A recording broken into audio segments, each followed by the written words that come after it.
चलिए ब्रेक के बाद स्वागत है आपका। और अरविंद केजरीवाल सीबीआई दफ्तर पहुंच गए हैं। पल पल की अपडेट हम आप तक पहुंचा रहे हैं और ऐसे में आपको बता दें कि तमाम सवालों के जवाब आज सीबीआई को मिलेंगे अरविंद केजरीवाल से, क्योंकि एक लंबी प्रश्नों की लिस्ट सीबीआई ने तैयार की है। सीबीआई मुख्यालय से पहले पहुंचने से पहले अरविंद केजरीवाल ने इस बात को भी कहा कि देखिए, आम आदमी पार्टी के ऊपर दबाव बनाने की कोशिश की जा रही है। भारतीय जनता पार्टी की तरफ से अगर आदेश आ गया होगा तो आज हमारी गिरफ्तारी भी हो जाएगी।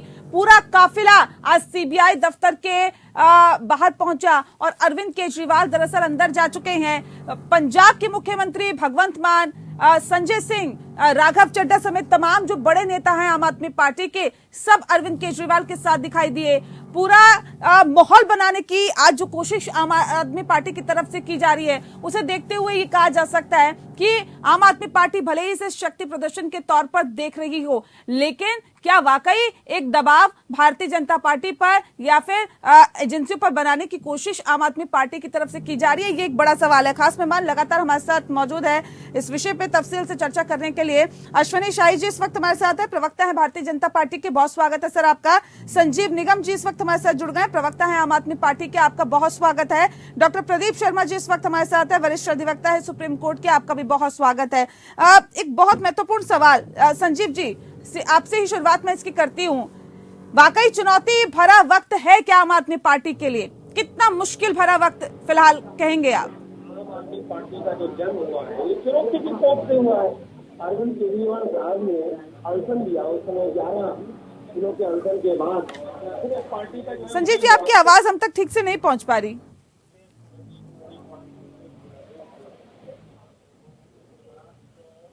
जी अभी कुछ आवाज आई, बेहतर हुई थोड़ा। हेलो जी, आपकी ऑडियो हम तक ठीक से नहीं पहुंच पा रही है। एक बार फिर से आपसे संपर्क साधने की हम कोशिश करते हैं। अश्विनी शाही जी, देखिए सीधे सीधे आप लोगों पे आरोप लग रहे हैं भारतीय जनता पार्टी सब कुछ करवा रही है। भारतीय जनता पार्टी की तरफ से अगर आदेश पहुंच गया होगा तो आज हमारी गिरफ्तारी भी हो जाएगी। हालांकि काम एजेंसियां कर रही है, लेकिन टारगेट पे भारतीय जनता पार्टी।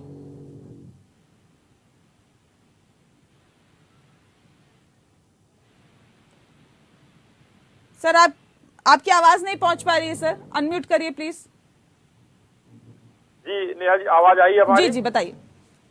जी देखिए, केजरीवाल जी के पास आईबी के भी सूत्र हैं, बड़े सूत्र हैं उनके पास, तो अंदर की एजेंसियों के सारे खबर रहते हैं। तो ये भी खबर उनको कहीं से मिल गई होगी कि भारतीय जनता पार्टी को सब करा रहा है। एक बड़ा ही हास्यास्पद चीज है कि इस देश में भगत सिंह, महात्मा गांधी के नाम को किस तरीके से आम आदमी पार्टी खराब कर रही है। वीरों जैसे शहीद थे उस तरीके से ये लोग अपने आप को पेश करते हुए भ्रष्टाचार के केस में बंद हो रहे हैं।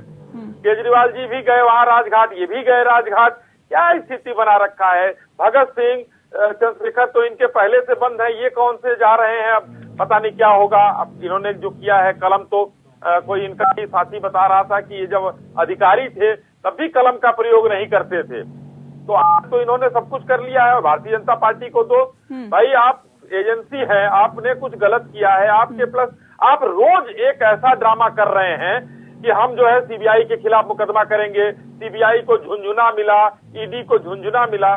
भाई अगर ईडी को सीबीआई को झुंझुना मिला तो मनीष सिसोदिया जी को इतने दिन तक बेल क्यों नहीं दी? अगर एफआईआर में नाम नहीं है, चार्जशीट में नाम नहीं है, तो अदालतें जो है डांटती अभी तक संस्थाओं को कि भाई क्यों तुम लोग लेकर चले आए हो। दूसरी बात, उन्हीं संस्थाओं के खिलाफ ये लोग माननीय सुप्रीम कोर्ट में गए, वहां से भी डांट पड़ी सभी लोगों को। तो ये इस समय एक व्यक्ति ऐसा है जो भ्रष्टाचार के खिलाफ एकदम कमर कस के तैयार है, वो है माननीय नरेंद्र मोदी जी, जो भ्रष्टाचार के खिलाफ नहीं। आप नरेंद्र मोदी कह रहे हैं कि भ्रष्टाचार के खिलाफ अगर लड़ रहे हैं तो नरेंद्र मोदी हैं। ये कह रहे हैं कि देखिए, अगर कोई ईमानदार है और अगर अरविंद केजरीवाल ईमानदार नहीं है तो दुनिया में कोई आदमी ईमानदार नहीं है। अब इस अंतर को आप समझिए। और आम आदमी नेहा जी, एक बार बोलने का मौका दीजिए। 10 सेकंड में रखिए सर बात। हाँ एकदम रखता हूँ। माननीय केजरीवाल जी अगर जा रहे हैं वहां, तो आपने अभी अपने ओपनिंग रिमार्क में कहा माहौल बनाने की कोशिश की जा रही, जैसे राहुल जी में बनाने की कोशिश की गई, चाहे सूरत हो और चाहे नेशनल हेराल्ड का केस हो। यही आप 2002 के दंगों में आरोपी बनाया गया था माननीय मुख्यमंत्री उस समय के वहां से माननीय मोदी जी। एसआईटी की जांच में कितने घंटों की 20-20 घंटों की पूछ हुई, भारतीय जनता पार्टी ने कभी माहौल बनाने की कोशिश की, कभी ये प्रदर्शन करने की कोशिश की और कभी इस चीजों को बाहर लाने की कोशिश की। आप देखिए कोर्ट ने किस तरीके से बरी भी कर दिया। तो संस्थाओं पर भरोसा भारतीय जनता पार्टी को है, इन लोगों को नहीं है, क्योंकि ये लोगों ने घोटाले किए हैं, इन लोगों ने चोरी की है। संजीव जी, क्यों नहीं है संस्थाओं पर विश्वास आप लोगों को, क्यों नहीं है? क्यों आप लोगों को ऐसा लगता है अरविंद केजरीवाल की गिरफ्तारी हो जाएगी? क्यों आप लोगों को ऐसा लगता है कि आदेश आ गया है अगर बीजेपी की तरफ से तो आज गिरफ्तारी हो जाएगी? डर है क्या और चुनौती भरा टाइम है क्या? अरविंद केजरीवाल साहब ने कल एक सत्र भी बुलाया है विधानसभा का, तो आप क्या करते हैं, आप करने के लिए स्वतंत्र है। सवाल ये, हम जो उद्देश्य लेकर के पार्टी बनाई है, सरकार चला रहे हैं, हमारा जो उद्देश्य है हम वो करते रहेंगे। हम कोई ऐसा कर, बिल्कुल अरविंद केजरीवाल ने सही बात कह रहे हैं ना, माहौल बनाने का काम कर रहे हैं और तो कुछ कर नहीं पा रहे हैं। कह रहे माहौल बनाने का काम आप लोग कर रहे हैं। अगर वो ईमानदार नहीं है तो फिर जब हमने पार्टी का गठन किया, पार्टी आज लगातार लड़ते चले आ रहे हैं, 12 साल हो रहे हैं, धीरे धीरे जो है होने को है। ईमानदारी का सर्टिफिकेट अरविंद केजरीवाल ही अरविंद केजरीवाल को दे देंगे क्या?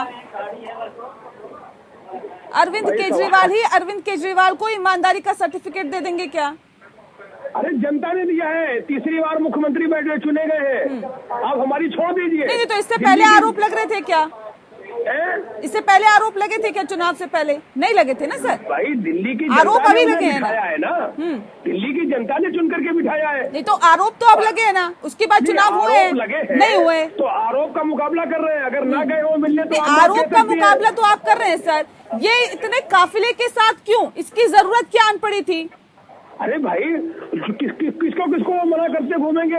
जो उनसे प्यार करता है, अरविंद केजरीवाल के ऊपर जो भरोसा जताता है, वो व्यक्ति अगर आ रहा है, आना चाहता है, तो आप क्या उसे आने नहीं देंगी? भाई उनके ऊपर जो लोग भरोसा जता रहे हैं, जो लोग हैं, कि अगर वो आना चाहते हैं तो आप किसके ऊपर आप लगा लेंगी? तो गलत बात है ना। नहीं तो ये कह रहे थे कि प्रधानमंत्री नरेंद्र मोदी जब मुख्यमंत्री थे उनके ऊपर भी आरोप लगे थे, उन्होंने तमाम सवालों के जवाब दिए, एसआईटी के सामने पेश हुए, क्लीन चिट भी लेके आ गए। इतने बौखलाए हुए क्यों है आम आदमी पार्टी के नेता? नहीं, आप ये जो भाषा इस्तेमाल कर रहे हैं, ये मैं बिल्कुल इससे सहमत नहीं हूँ। क्या इस्तेमाल? नहीं सर, क्या इस्तेमाल किया है सर? नहीं भाई, आपने जो सवाल पूछ रही है एजेंसियां, उस सवाल को अगर आप जवाब देने से बच रहे हो, कह रहे हो हम नहीं देने जाएंगे, तो आप कह सकती है वो जवाब देने जा रहे हैं ना, जवाब देने पहुंचे ना, तो फिर इसमें क्या बात है? जो सवाल जवाब होगा वो उनका अधिकार है। नहीं, उससे पहले राजघाट जाना, कार्यकर्ताओं का सीबीआई दफ्तर का घेराव कर लेना, पूरे काफिले के साथ। मैं तो सर जो अगर कोई जाना चाहता है, अपना शीश नवाना चाहता है, उनके दूसरे अपना सिर झुकाना चाहता है, तो उसमें क्या है? किसी को आपत्ति है? सारे लोग जाते हैं उनके यहाँ, उनसे शिक्षा लेते हैं, उनके मार्गदर्शन, उनके मार्ग पर चलने का प्रयास करते हैं, सारे लोग लेते हैं। हम सब देश के वासी हैं, हमारे राष्ट्रपिता है, उनको बापू। अच्छा, एक सवाल का जवाब और दीजिए, फिर मैं प्रदीप जी का रुख करती हूँ। सवाल इस बात को लेकर कि अरविंद केजरीवाल ने कहा था चुनावों से पहले, जब गुजरात के चुनाव हो रहे थे उससे पहले, कि देखिए सत्येंद्र जैन की गिरफ्तारी हो गई, हमारा वोट परसेंटेज बढ़ गया, मनीष सिसोदिया की हो जाएगी 4% और बढ़ जाएगा। अब केजरीवाल की बारी है, तो क्या कहा जाए? नहीं भाई, सवाल ही तो आपने देखा, नतीजे भी आपने देख लिए गुजरात से। गुजरात में जो भी स्थितियां आई, उससे हमारी पार्टी राष्ट्रीय पार्टी बनी कि नहीं बनी, आपके सामने। हालांकि आज मैं बात करना नहीं चाह रहा था इस तरीके की बात, आपने जो कि प्रश्न कर दिया है तो मुझे जवाब देना पड़ रहा है। और राष्ट्रीय पार्टी बनी आम आदमी पार्टी। अब सजा आप ये देना चाहते हो कि जो एक पार्टी, एक नया दल हमसे मुकाबला ले रहा है, मुकाबला कर रहा है, तो गुजरात चुनाव के बाद राष्ट्रीय पार्टी बनी, आपको दिक्कत हो रही है? आपको क्या बोलिए आप? नहीं, गुजरात चुनाव के बाद राष्ट्रीय पार्टी बनी सर, उसका पैमाना क्या है? एक से ज्यादा स्टेट में आपकी सरकार है, इसलिए आप राष्ट्रीय पार्टी के दर्जा आपको चुनाव आयोग ने दे दिया है। चुनावों में 5 वहाँ से भी हमारे विधानसभा के लिए चुने गए सदस्य गुजरात से, उसके बाद में पार्टी की ये स्थिति आई है। ऐसी बात नहीं, ऐसा मत कहिए। 4 राज्यों में अब जो है हमारे पास 6% से ज्यादा जो है वोट शेयर है, तो इस वजह से आम आदमी पार्टी का कद जिस तरीके से बढ़ रहा है, लोग प्यार कर रहे हैं, लोग जुड़ते जा रहे हैं, इससे बौखलाए हुए हैं। ठीक है अश्विनी जी, देखिए आम आदमी पार्टी सीधे ये आरोप लगा रही है कि अगर भारतीय जनता पार्टी का पतन होगा तो आम आदमी पार्टी ही करेगी, और इसी वजह से भारतीय जनता पार्टी डर गई है, इसीलिए अरविंद केजरीवाल पे सीधा अटैक किया जा रहा है। नेहा जी एकदम स्पष्ट बात है, मानते हैं लोकतंत्र है, किसी का पराभव होता है, किसी का उद्भव होता है। तो कांग्रेस का इन लोगों ने जो है पराभव कर दिया, अपना उद्भव किया है दोनों जगह, दिल्ली और पंजाब में। भारतीय जनता पार्टी क्यों डरेगी? अभी हमारे भाई कह रहे हैं कि राष्ट्रपिता है इसलिए हम राजघाट जाते हैं, लेकिन एक फोटो मैं दिखाना चाहूंगा आपको और पूरा देश देखता है। ये देखिए, ये फोटो के पीछे जो है इन लोगों ने क्या किसका फोटो लगाया है? ये मान साहब हैं, गांधी जी की फोटो हटा दिया है, भगत सिंह और अंबेडकर जी की फोटो लगी है, गांधी जी को वहां से हटा दिया, वहां राष्ट्रपिता नहीं है। और आम आदमी पार्टी के किसी कार्यालय में, सरकारी दफ्तर में वो राष्ट्रपिता नहीं है, सिर्फ राजघाट में राष्ट्रपिता है और उनके पास उनके चरण वंदना करने भगत सिंह, चंद्रशेखर आजाद और बिस्मिल जाते हैं। आज बिस्मिल जी गए हैं। तो ये है इन लोगों का असली चरित्र। मगर मैं ये कहना चाहता हूँ, आपने जो सवाल पूछा इन्होंने उसका जवाब नहीं दिया कि माननीय प्रधानमंत्री जी आरोपी थे, एसआईटी से 20-20 घंटे की पूछताछ हुई, भारतीय जनता पार्टी ने कोई माहौल नहीं बनाया। अगर उनको सजा हो जाती तो सजा जेल से, अगर उनको सजा नहीं हुई, अब आकर जो है बाहर क्लीन चिट मिल गई तो आज वो देश के प्रधानमंत्री हैं। दूसरी बात, आज अभी इस समय माननीय केजरीवाल जी जो गए हैं आरोपी बनकर, इसके पहले सत्येंद्र जैन जी 6 महीने से ऊपर जेल में बंद रहे, उनको मंत्री से नहीं हटाया। सिसोदिया जी जब गए हैं उसके पहले इनको पता चल गया था कि सिसोदिया जी को जेल जाना है। ये कहाँ से सूत्र है, कहाँ से पता चलता है इन लोगों को? ठीक है, मैं इस पे सवाल का जवाब ले। तो ये दोहरा मापदंड क्यों संजीव जी? ये दोहरा मापदंड आप लोगों का क्यों? और ये भी भारतीय जनता पार्टी लगातार आरोप लगाती है कि देखिए जो दिखते हैं केजरीवाल वो है नहीं, जो है वो दिखते नहीं है।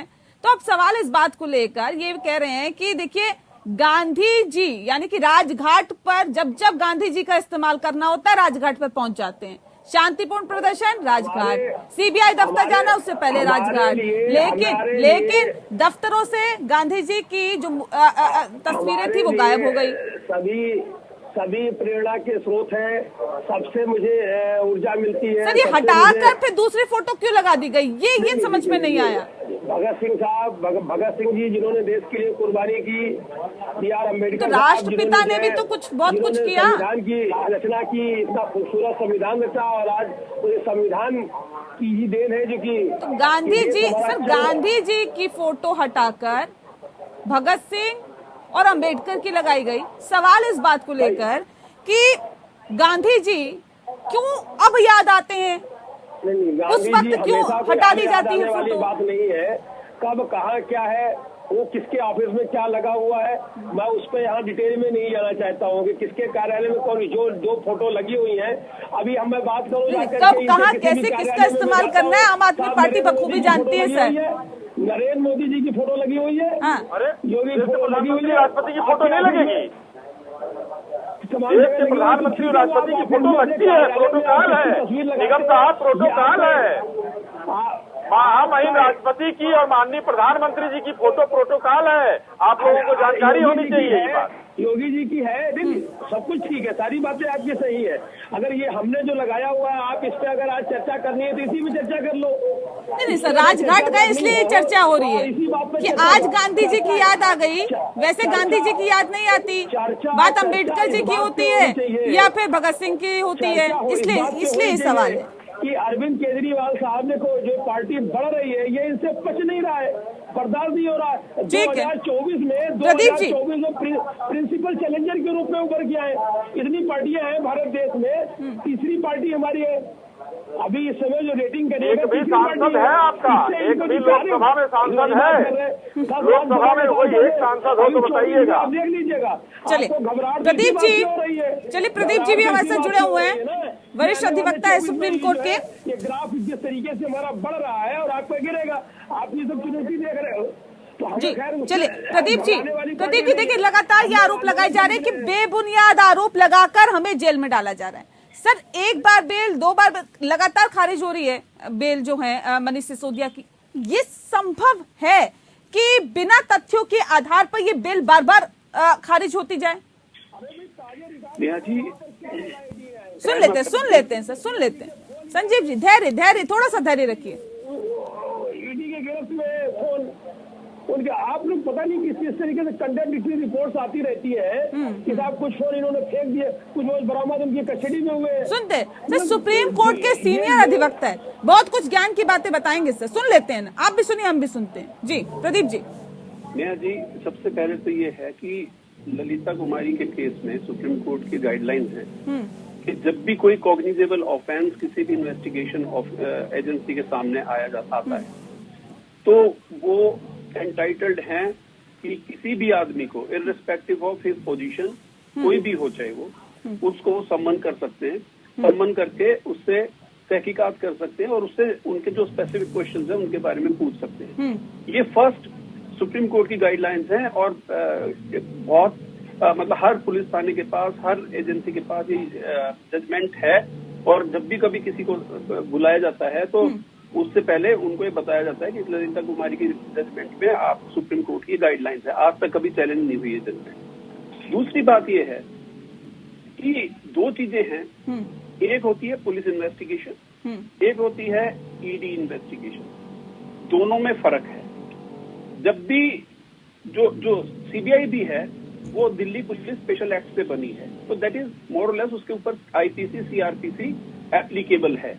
लेकिन ईडी का अपना अलग एक एक्ट है और ईडी जो है वो अपने एक्ट के हिसाब से चलती है।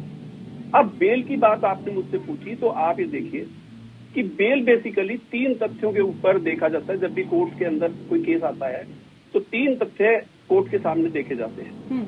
एक तो ये कि क्या ये आदमी जो इसमें एक्यूज्ड है ये एविडेंस को टेम्पर करने में सक्षम है या नहीं, या इसकी रिलीज अगर इसको कर दे तो क्या ये एविडेंस को रिलीज तो नहीं कर सकता। चिदम्बरम के केस में भी आपको याद होगा कुछ दिन पहले सुप्रीम कोर्ट ने गाइडलाइंस दी थी, वो 3 रूल्स उसमें फ्रेम किए थे। दोनों पक्षों के वकील जजमेंट साइट करते हैं, दोनों पक्षों के वकील अपने अपने केस के जो एविडेंसेस हैं उनको प्रोड्यूस करते हैं। नहीं, आपने एविडेंस की बात की है सर, थोड़ा सा ये भी बता दीजिए ये इलेक्ट्रॉनिक एविडेंस कितने मायने रखते हैं ऐसे केसेस में, क्योंकि समीर महेंद्रू ने अरविंद केजरीवाल के साथ फेस टाइम मीटिंग की थी और ये कहा जा रहा था कि इसके जो वीडियो है वो एक सबूत के तौर पर आगे रखे जाएंगे अदालत में। अगर ऐसे सबूत यानी कि इलेक्ट्रॉनिक एविडेंस अगर पेश किए जाते हैं, ये कितने मायने रखते हैं, कितनी अहमियत रखते हैं? नेहा जी, आज के आधुनिक युग में electronic evidence is one of the most trusted evidence I would say, कि इसके ऊपर पुलिस आंख बंद करके और जो कोर्ट्स हैं वो भी उसको आंख बंद करके विश्वास करती है। 2 तरह के इलेक्ट्रॉनिक एविडेंस होते हैं। एक होते हैं प्राइमरी एविडेंसेस जो मुख्य तौर पे, जैसे आपसे मैं बात कर रहा हूँ और मैं आपकी वीडियो को रिकॉर्ड कर लूँ, आपकी क्या कहते हैं वॉइस रिकॉर्ड कर लूं, तो वो और इमीडिएटली जिस इंस्ट्रूमेंट में आपने वो रिकॉर्ड किया उसको फिर कोर्ट में प्रोड्यूस करें उस इंस्ट्रूमेंट को एज सच, दूसरे ट्रांसफर करके नहीं। जैसे कि कोई पेपर है, कोई चीज है, अगर फोटोकॉपी फॉर एग्जांपल हम उसका कर लें तो जो फोटो मेन जो एविडेंस मेन जो प्राइमरी सोर्स हो गया वो हो गया आपका वो बुक जिससे कि आप फोटोकॉपी कर रहे हैं। लेकिन जो फोटोकॉपी होके आती है वो हो गया उसका सेकेंडरी, तो वो हो गया सेकेंडरी एविडेंस। जी जी। तो जो एविडेंस इलेक्ट्रॉनिक एविडेंस है आज के युग में अभी कितने ही केसेस, चाहे वो अभी जो वो पुराना अभी कुछ दिन पहले एक केस था जिसमें एक लड़की के काफी सारे 32 या 33 टुकड़े कर दिए थे, आपको देखिए उसको भी कैसे ट्रेस किया। अभी कल का ही एग्जांपल आप ले लीजिए, कल या परसों का जो आतिक अली के बेटे को मारा उसको भी सर्विलेंस से किया।